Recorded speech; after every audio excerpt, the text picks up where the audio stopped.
Okay, hi everybody.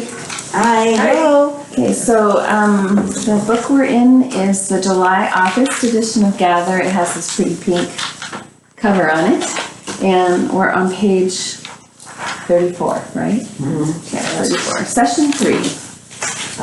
So this is the third session on Salvation Now. Right? That's what it says. Okay, awesome. Okay, so should we start with our prayer? Gracious God, you have called us once again to gather around your word and one another. Bless us with an open mind and an open heart as we open our Bibles to read and hear the good news from you. Amen. Well, our theme verse is John 15:11. I have said these things to you so that my joy may be in you, that your joy may be complete. So she goes through a lot of stuff here at the beginning. Yeah. I don't know that I'm going to do all of this. It says, from its start, the ELCA has had the world's needs baked into its identity and mission. In Chapter 4 of the ELCA Constitution, the statement of purpose includes to participate in God's mission, reconciling the nations and the world. Next paragraph, to fulfill these purposes, the church will encourage and equip all members to worship, learn and witness, etc., lift its voice in concord and work in concert with forces for good, and promote justice, relieve misery, and reconcile the estranged. So if you look at the church website, which is at elca.org, it lists 4 markers for the ELCA, and this is kind of Bishop Eaton's, this is kind of her mantra. We are the church. We are Lutheran, we are the church together, and we are the church for the sake of the world. So that's kind of her, that's been her theme. Yeah, kind of a theme. Yeah, she kind of starts all of her, where she addresses people, she kind of starts with that every time. The latter point is the focus of our study today. Under this 4th marker, which is we are church for the sake of the world, the website explains how we as Christians understand our posture and presence in the world. Christ has freed us from sin and death, even from ourselves, so that we can live as ministers of reconciliation in loving and generous service of our neighbors. In Jesus Christ, all of life, every act of service, in everyday calling, in every corner of life, flows freely from a living, daring confidence in God's grace.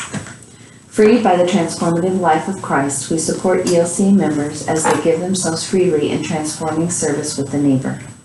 Through a wide range of daily vocations and ministries, we nurture faith, build alliances, and gather resources for a healed, reconciled, and just world. As church together, we faithfully strive to participate in God's reconciling work, which prioritizes the disenfranchised, vulnerable, and displaced people in our communities and the world.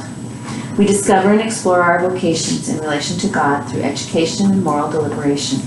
We bear witness to the love of God in Jesus Christ through dialogue and collaboration with ecumenical partners and with other faiths. In all these ministries, God's generosity flows through us into the life of the world. The ELCA sees a direct relationship between justification and justice. This means that if we need God's mercy, healing, and love, so too do all people. If we are decreed worthy of God's mercy, healing, and love, then too so are all other people. If all people need God's mercy, healing, and love, then in spaces where these are lacking, we are called to enter and usher them in. So I cut that down a little to the bare bones there. So, do you want to go next, Alice? Okay. So, God's agenda is life. I am convinced that the reason we are Christians is because Jesus is risen from the dead. Without that event, we would be, Jesus-ians. Following a wise man who offered inspiration, somewhat akin to us being Lutherans. But we call ourselves Christians because we believe that Jesus is risen from the dead. This means that God's agenda is not suffering, hunger, illness, loneliness, and death. God's agenda is life. This means that Jesus' agenda is clearly God's agenda. And this means that if we self-identify as Christians, then we also self-identify with Christ and his agenda, which is God's. However, it also means that the gospel is not that our sins are forgiven, although that is true. The gospel is that Jesus is risen. Death does not win. Death is real, but life is realer. If we reframe the gospel message to this far fuller, far richer, far more robust and expansive definition, then the gospel doesn't only speak to sinners. Yes, our sins are still forgiven, but also to those who are sinned upon, those who grieve, those who hurt, those who hunger, those who suffer mental and physical illnesses, those who feel unloved, those who are refugees, those who are oppressed. As a systematic theologian, I am curious about not only the specifics of the text, but how we intersect the word and the world. Karl Barth, the late Reformed theologian, exhorted people to read the Bible in one hand and the newspaper in the other. So our third and final Salvation Now session will take us on a journey through the Gospel of John, but in a broader way than the two earlier sessions. We will look at the needs of the world and ways of responding to the world by way of John's commitment to service and fondness for joy. Okay, so how much does your congregation emphasize mission, advocacy, and service in and to the world?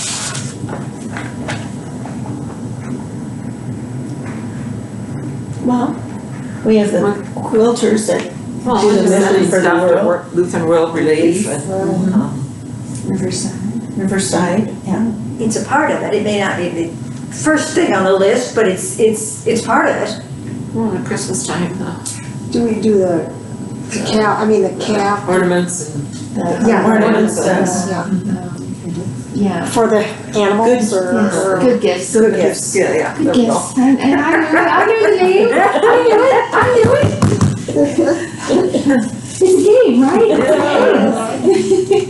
Okay, what other things? We got the food pantry, Well, the water project, we used to, water project. do we still support that? Yeah, well, I mean, Kim's been looking into the next aspect of it. They're trying to get enough money together to hook up the next town over. No. So, and he had an estimate on how much it was gonna be. He talked to somebody about it. Prison ministries. Yeah. Yeah.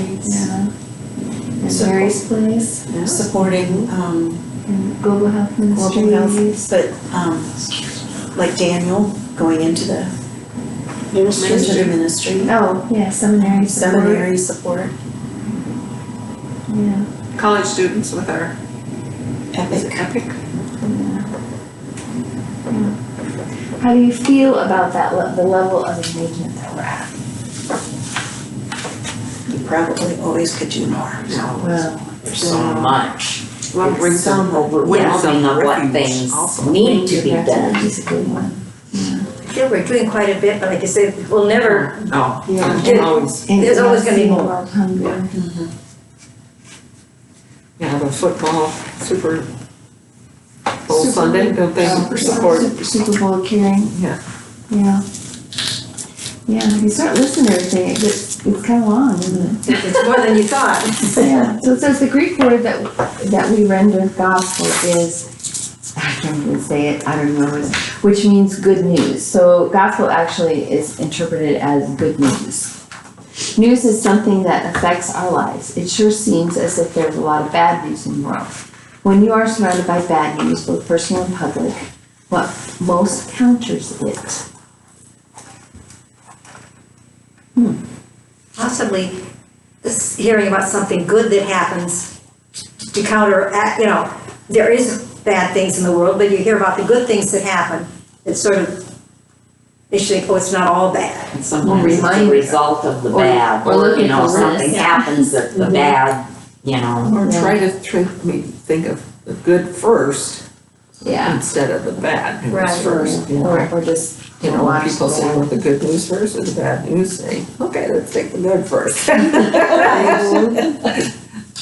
Yeah, yeah. satisfying. How do words help? And how do actions help? What do you think? That's a question. I think they do. When you say thank you to someone, You know, You little know? things make a big Yeah. difference, don't they? please, or, you know, Thank you. Yeah. I'm sorry, May I? or, Oh, I really needed that, or, you know, Good job. yeah. Yeah, yeah, looking good today. Yeah. yeah, I know. When we were up north fishing, Mandy's really been struggling with the two littlest ones at home. And part of it is their own fault, because they get so doggone wrapped up in their iPads and their phones that they pretty much just ignore the two little guys. And they're kind of little troublemakers. And, well, That gets their attention. exactly. If they're not paying attention, then I know how to get it. So when we were up north, I was spending a lot of time with Isaac and Matt, Michael, and, I was just always like, oh, Michael, what a good job. Why don't you help me get the table set? And he'd go get the thing. Oh, what a good job you're doing. Can you put all the forks on? Oh, what a good job you're doing. Well, the next thing I know, we go and visit them. He's setting the table at home now. And Mandy's praising him. It's like, yeah, it's amazing what just a couple of words of encouragement will do. But, sometimes you just need to be reminded that everybody needs to hear words of affirmation. We all need to hear that we're doing a good job, even if we've heard it before. Or Sometimes something you do all the time. It's still, it's nice to know, oh, yeah, that's appreciated. you need to hear it again. It doesn't hurt to hear it again. Okay, so let's see, are we on John and the Jews? Oh boy. The whole category of yikes. Okay, here we go. Hang on. So, true confession. If we're talking about our favorite books of the Bible, my list would not include the Gospel of John. If I had to share my favorite gospel, I would have a hard time choosing between Mark and his clumsy Greek and his depiction of disciples who were often many things other than quick-witted. And Luke, who dedicates both his gospel and the book of Acts to economic inequity and radical hospitality. But John, God bless John, had his text, but his text can come off as lofty, even pretentious, and his farewell discourse is longer than a Minnesota lie. Pretty much. Yeah, pretty much. Most troublesome, however, is his rhetoric about Jews. His disparagement of the Jews is all the more noticeable and offensive after the Holocaust and amid an obscene rise of anti-Semitism in the U.S. today. To name just one recent example, according to news reports, the perpetrator of the 2018 mass shooting in the Pittsburgh synagogue quoted John 8:44 in his social media profile. That's not good. That's not good. We have to read that, or Yeah, we can do that. You want to do that, Sue? Let's see, we got John. What did we say, John? 34. Starting at verse 34? That's spaceship. Oh, yeah. Okay, all right. You ready? Jesus said to them, I am telling you the truth. Everyone who sins is a slave of sin. A slave does not belong to a family permanently, but a son belongs there forever. If the son sets you free, then you will be really free. I know you are Abraham's descendants, that you are trying to kill me because you will not accept my teaching. I will talk about what my father has shown me, but you do what your father has told you. How much? 47. Okay, they answered him, our father is Abraham. If you were really Abraham's children, Jesus replied, you would do the same things that he did. All I have ever done is to tell you the truth. I heard from God, yet you are trying to kill me. Abraham did nothing like this. You are doing what your father did. God himself is the only father we have, they answered, and we are his true sons. Jesus said to them, if God really were your father, you would love me, because I came from God and now I am here. I did not come as on my own authority, but he sent me. Why do you not understand what I say? It is because you cannot bear to listen to my message. You are the children of your father, the devil, and you want to follow your father's desires. From the very beginning, he was a murderer and has never been on the side of truth, because there is no truth in him. When he tells a lie, he is only doing what is natural to him, because he is a liar and the father of all lies. But I tell the truth, and that is why you do not believe me. Which one of you can prove that I am guilty of sin? If I tell the truth, then why do you not believe me? He who comes from God listens to God's words. You, however, are not from God, and that is why you will not listen. That's very harsh. Yes, very harsh. I don't remember that in the dictionary. I don't remember reading that before. The first part is, this part about the Son, if Yeah. the Son set you free, you'll be free indeed, that part. But yet, I didn't remember. I don't remember this bit about the children of the devil, holy cow. Jeez. Okay, well, Marcia, do you want to read the next part? This just gets better, it's like a soap opera, it's on the cliff, right? Do-do-do-do-do-do. Scholars have wrestled with John's discourse against the Jews. Some have pointed to a possible personal wound between the Christians of John's day and the Jewish community as a source of his vitriol. Sometime during the 80s to 90s AD, those Jews who opted to follow Jesus were kicked out of the synagogue. This was a deeply personal break. New Testament and preaching scholar Dr. Dale O'Day writes that early Christians had a handful of choices in the situation. They could, 1, remain active members of the synagogue and thereby worship God safely. The Jewish community was recognized by the Roman Empire. 2, they could continue to worship as members of the synagogue, but clandestine take part in Christian communities. And 3, overtly leave the safety and the family of the synagogue, and at great personal risk, publicly affiliate with the Christians. John opted for choice 3, O'Day writes. She goes on to say that we can't ignore the courage it took for these early Christians to remove themselves from all that felt familiar, religiously and communally, and to open themselves up to the ominous power that was the Roman Empire. She also points out that the early Christians' dedication to their faith and resistance to threats can offer us inspiration and clarity in our own faith today. Faith is not easy. Faith demands choices. And as Star Trek fans might say, resistance is not futile. However, John's anger and agony surface in hostility to Jews. Like the hostility that can surface in familial betrayals and hurts, John's indignation at his Jewish siblings becomes personal. It is profoundly distressing that many Christians and interpreters have not grasped the context which informs John's words, nor critiqued his language, but rather have used his text to exact retribution and justification for anti-Semitic bigotry. Somebody else? Yeah, go ahead. Recall that Messiah is the Greek translation of a Hebrew word. Yeah, whatever. The Jews who became disciples of Jesus did so because they believed that Jesus was the one for whom their people had been waiting. However, there were also Jews then, as now, who believed that Jesus may have been a prophet, but was not the one for whom they had been waiting. For some, as holy as he was, Jesus simply did not meet the established messianic expectations. As one dear Jewish friend and mentor told me, if Jesus is the Messiah, where is the redemption? Before Christians judge Jews for not believing Jesus is the Christ, we would do well to reflect on enduring violence, hate, suffering, and apathy in the world and ask ourselves that same question. Yet even as we consider this question, we find help in this same Gospel of John. It is John who offers a corrective to the Christian habit of focusing on what happens after we die. Salvation, he reminds us, is not just about the afterlife.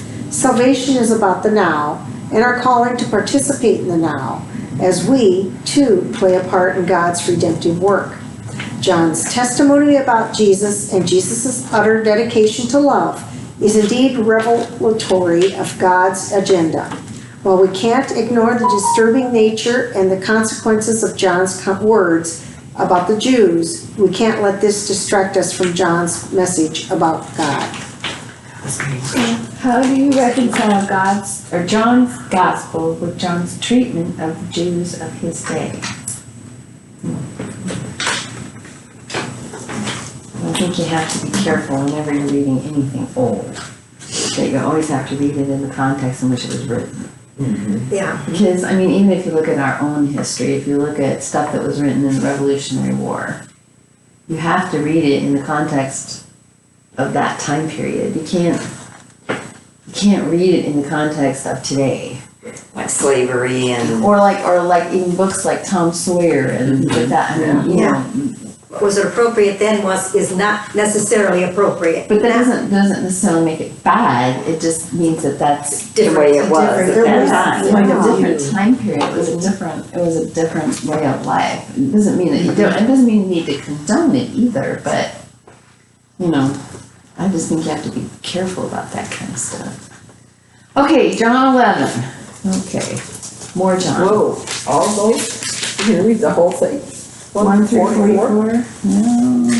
Let me see. Well, it's Lazarus. Oh, this is the death Lazarus. of Lazarus. Yeah, I don't think we need to, I think we've heard this, yeah, we did not I cover think it we- this year. Several A couple times I think already, not that yes. And I think we're all familiar with it. And I think if I'm not mistaken, she refers to it quite often during her recitation here, so I will start. While Lazarus is central to the story of John 11, it is the women, Mary and Martha, who place him. We are told that they are from Bethany, the village of Mary and her sister Martha. Moreover, Mary is identified as the one who anointed the Lord with perfume and wiped his feet with her hair, and in John's text, this event had not yet taken place. What's happened here is that Mary's reputation has preceded her placement in this text. John expects that the readers and hearers already know about this remarkable moment. This part of the story is easy to overlook, just like the truth behind it. Women had power, role, and influence in the early church. According to O'Day, Mary and Martha, like Jesus' mother Mary at the wedding of Cana, don't tell Jesus what to do. They tell Jesus what the need is and trust that Jesus will figure it out on his own. Don't we do that to all men? We've learned, right? You ever watched My Big Fat Greek Wedding? Yeah. You know, and the mom convinces the dad that the daughter should get to go to college. Yeah. And then he convinces her that she could get to work at the, yeah. Uh-huh. Reminds me of that. Okay, anyway, sorry, we got off track. Where were we there? Let's see. Okay, and on his own timeline, he does. Let's look at two things here.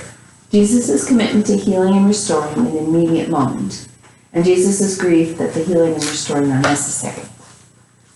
Going back to my father's fixation on the now in John's text, there's perplexing now after Jesus finally shows up. When Mary says, "Lord, if you would have been here, my brother would not have died.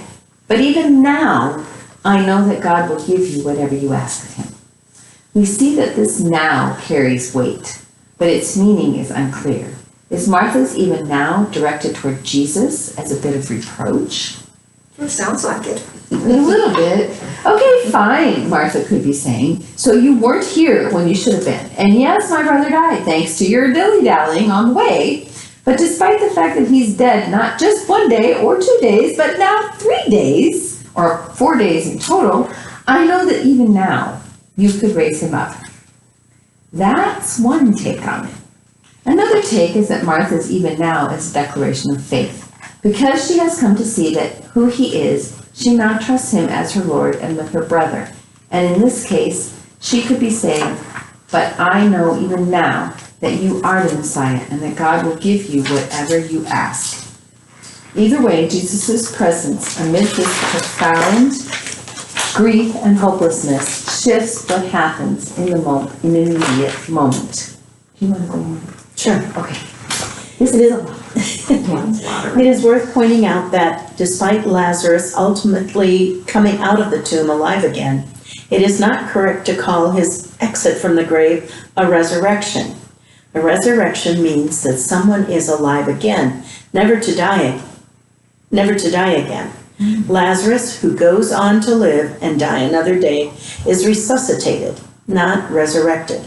Jesus is resurrected. While Jesus' presence does not save Lazarus from ever dying again, it does heal him from that death that he was experiencing at that moment. Jesus' presence also heals Lazarus' sisters from the grief and possibly fear if they were dependent on the brother's income experienced at his loss. Jesus enters into the circumstance of death and then does something about it straight away. He doesn't wait. He raises him in the now. We are told that this transformative act not only benefits Lazarus and his family, it also reveals God's agenda. The story of Lazarus and his sisters, beginning with Jesus' declaration that Lazarus' healing will be for God's glory, peppered with Jesus weeping at Lazarus' death and the communal grief, and ending with a dead man unbound and alive, tells us so much about God's intentions for us. We are not destined for death, but for life. God's life-giving actions interject into our present. God desires not our tears, but our joy. It is to joy that we will finally turn.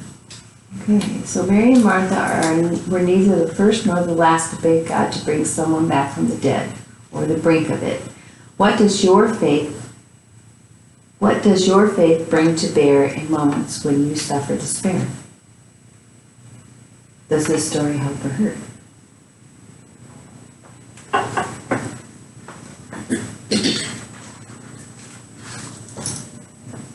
I think sometimes it can be hurtful. And that's why would God let that person live and not let my dad live, or that person, you know? I guess that's where faith comes in, just Except this is what it's supposed to be. there's a reason. And we're not always privy to it. No. We're not always privy to the No. reason. Yeah. Doesn't make it any easier to accept, but it can be a struggle. If we believe that the story of Lazarus reveals God's agenda, we who follow Jesus can both weep with those who suffer and yet bring relief.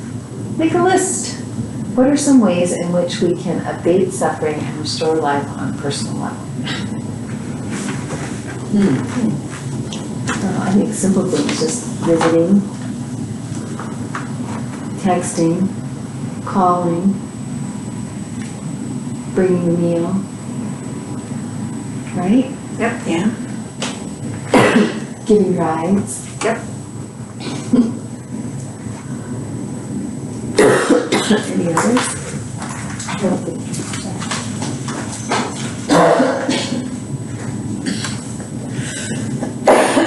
Contagious.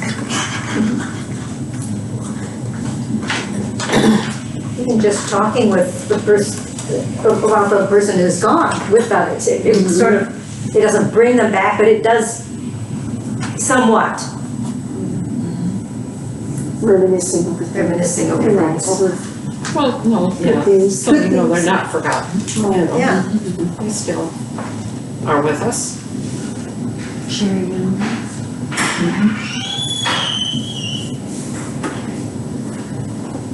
I think a lot of the things that we do here, I know Kim always tries to call a week or so after the funeral, or, and then sometimes a month, a couple months later, and then usually a year later, or on birthday, if there was a birthday, or, he tries to remember, but. I think we're very caring community in general, but especially in our church, and I mean, I think there's an I feel that I think sense. there's an openness here that lets people, if you're not having a good day, you can just say, hey, I'm not having a good day. And people listen, respect that. least I think they try to. Most people do. There's always somebody not, but that's just life. Yes. Now I put my foot in my mouth a few times. Okay, let's see, John 15, 9 through 12. All right, Carl, you want to do that one? That one's not very long. 9 through 12, right?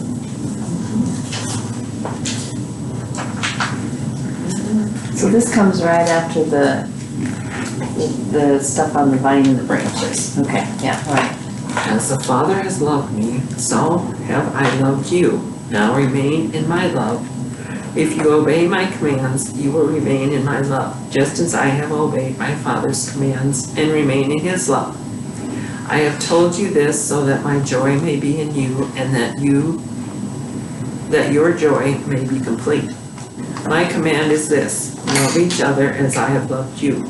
Greater love has no one than this, but he laid down his life for his friends. You are my friends if you do what I command. No longer call you servants, because a servant does not know his master's business. Instead, I have called you friends, for everything that I learned from my Father, I have made known to you. How far do I go? You passed it, it's okay. Okay. That's all right, I like that part though. I like that part. We all enjoyed it anyway. I like that part. Okay, Sue, do you wanna go on for a little bit? Okay, when I authored the book Joyful Defiance, Death Will Not Win the Day, I sought to differentiate joy from happiness. Tether joy to lament and provide a reason for Christians to experience and steward joy as a mark of the reign of God. If the gospel writer John were here today, he might not like my book any more than I like his. But at the very least, I don't think he'd be opposed to its focus on joy. John's gospel mentions joy a lot. It's a curious thing given the level of trauma in the gospel accounts of Jesus' story. Christians often seem befuddled by the fact that many people opt out of Christianity. But among the reasons people cite for opting out, including, it must be said, the behavior of many Christians, it's also quite possible that they hear the implications of the gospel better than we do. Come, suffer, be persecuted, die in Jesus' name, worship at 10 a.m. every Sunday. No wonder people aren't flocking to church doors. Yet there must be something more to it than that. Well, John, for one, he is here to tell us about it. John wrote his gospel at least 50 to 60 years after Jesus' death and resurrection.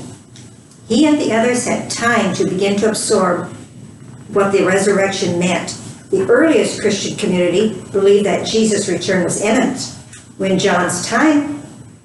by John's time Jesus still hadn't shown up, early believers began to develop a theology, a way of asking, like Martin Luther, what does this mean? One thing it meant was this: suffering and death still happen. Yet amid the bad news is good news. Jesus is risen. As real as the bad experiences are, as devastating as life can be, as much of a threat as powers and fears pose, they are not ultimate. This also means that we can face them with defiance. And what I find myself asking annoys and defies death more than joy. When Jesus tells the disciples and us to abide in his love, he is quite aware of the risks of engaging in his mission and ministry. And yet, he is joyful. I have long advocated for those of us who are Christians, especially in my own ELCA, to more fully recognize and embrace our calling to speak and act in defiance of hate, bigotry, white supremacy, sexism, greed, and desecration of the earth. I stand by that advocacy, but John's onto something here. God seems to love celebrating. We see this in John's first revelation of Jesus at a wedding, one where Jesus turns water into really good wine. Recently, someone from a more conservative faith tradition discussed with me the multiple prohibitions that the faithful were expected to follow. As respectfully as possible, I asked, is it maybe possible that it will torque God off if you don't enjoy the really good coffee or bourbon, for example? No one is compelled to enjoy either, of course. Often Christians are more inclined to live strictly rather than abundantly. But the gospel invites us to into another aspect of God and faith, joyful living. Here is yet another way we can reveal God's agenda. We can more intentionally, more extravagantly share, participate in, and live out joy. Do you see a difference between joy and happiness? Yeah. So what's the difference? Is joy more visible? That mean, is what I would think. Yeah. That it- You're showing it. Showing it More more. exuberant, We're happy, you can just be happy without. without anybody even noticing, Yeah, because inside there. Joy bubbles over. I think joy goes deeper than happiness does. Yeah. I think happiness can be fleeting. You know, you can be happy one day and not the next, and or happy this hour and not the last, or whatever. Happiness is Come here, I mean, comes and goes, or yeah. here and there. But joy sticks around, right? Yeah, it's Yeah. really Yeah. yeah. full. Yeah, and you can't not show it. Yeah, that's it. good. Yeah. You can be happy and Yeah. You can't not show it. You have to show joy, Exuberant. right? You just have to show joy. Yeah. So it says, let's see, what about joy versus simply repressing and rejecting reasons for grief? Right. Wait a minute. What about Joy versus. Oh, okay. So in other words, like Joy just on one not side. worrying about grief and grief and Choice I'm not sure I understand that question. Joy versus. The repressing Yeah, or that is- I rejoicing don't reasons get for that. grief. You can Yeah. be joyful about life and about God and Jesus without, even though you have grief. So I think what she maybe is, Yeah, maybe that's the point. maybe that's the point. I'm reaching here. In what ways do you live joyfully? Precisely because of your faith.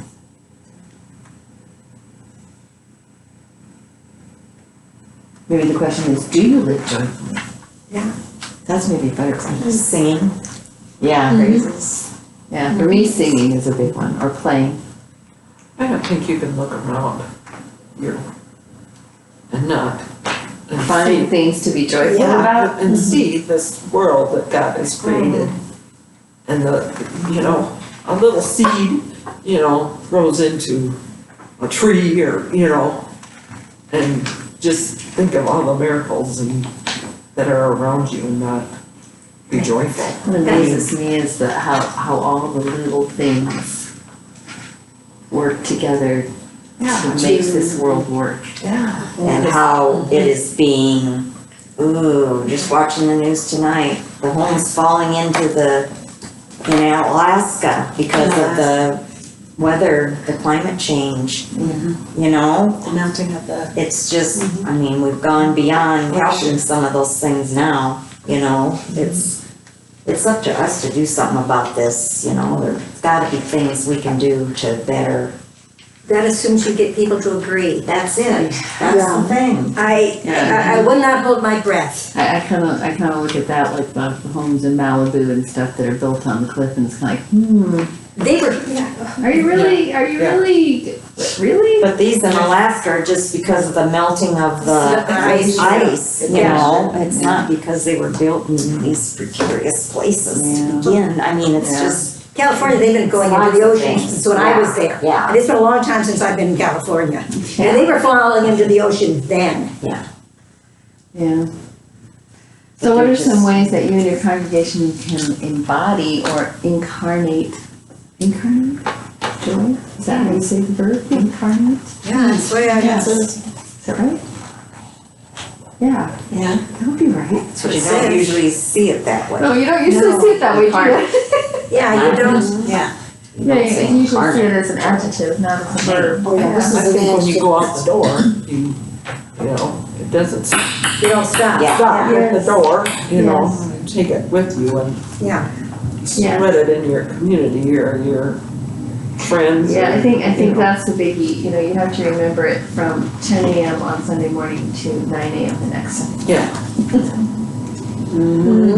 Yeah, you're Christians more than just that 1 hour on Sunday morning. Yeah. Yeah. Yeah. And the time it takes you to get to church and the time it takes you to get home. Yeah, I think we all struggle with that. That's a hard one. Yeah. I have to say, I sent Caitlin a text this morning.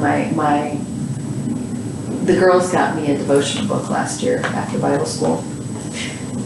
They had gone down to Godsfield. If you've never been down to Godsfield, you should go. It's awesome. It's an awesome place. They have all kinds of devotional books for kids and adults and women, and they have, they just have it's like a coffee house. Yeah. It's awesome, and their smoothies are absolutely amazing. Somebody got one that didn't like. Oh, the one I got was awesome. I got a strawberry one. Oh, it was so good. Liam and I went in there. Anyway, they had gotten me this devotional book, and the one for August 6th, believe it or not, the title was Be Still. Oh, and I started reading it, and I went, oh my goodness. And I was like, yeah, just reminding, that's what I thought to myself. I wrote that at the top, just reminding you. And I thought that was very appropriate. She did a good job. She did do a good job. She did. Okay, so, to do our prayer? Okay. Risen Lord, you infuse us with new thoughts and ways of understanding you. Inspire us to steward these in our lives, so that in all that we do and all that we say, we manifest your love for the world and our joy in you. Amen. That should have had the word now in it. Right? Right. For the world and for your joy in you now. Right? Yeah. She missed an opportunity there. Yeah. She missed an opportunity there. Of course, it's always easy to see those things afterwards, right? Okay, so ladies, we'll see you. Goodbye, everybody. Bye. Yeah, see if I can do that.